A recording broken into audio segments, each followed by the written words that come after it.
This was given to me by the seller for my consideration. Now, do I enjoy installing new toilet seats? No. But do I appreciate it when a company or a product makes it real easy for you to do? Yes.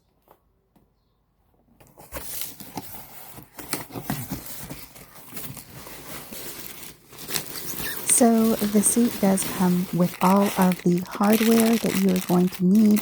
You can install it on a regular 2-tank toilet or a standalone, like a smart toilet that doesn't have the tank on the side of it. Just check your user manual on the different hardware that you will use. Now I will say in the manual, there is a little confusion on the second page. It looks like Plan A is actually Plan B, and on the next page you see that it's the opposite, but I'm just going to go with Plan A because that is my toilet type.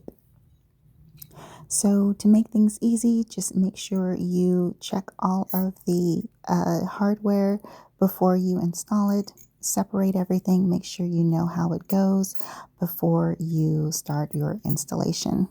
This will save you some heartache later. Also check the back of the manual for any problems that may arise. It's good to know before you start. Now I do have a bidet attachment that I'm going to be leaving on for this installation, but I'm going to put the rubber inserts inside the hole before I put the bidet attachment back on the toilet seat.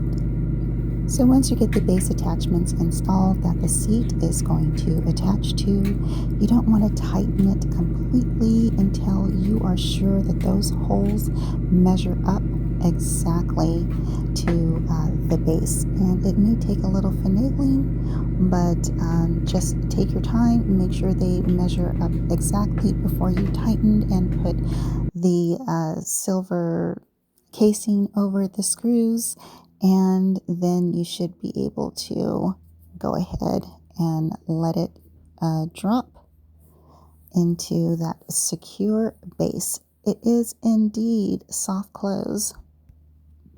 And if you ever need to remove it or replace it, the quick release button on the side makes it very easy to do.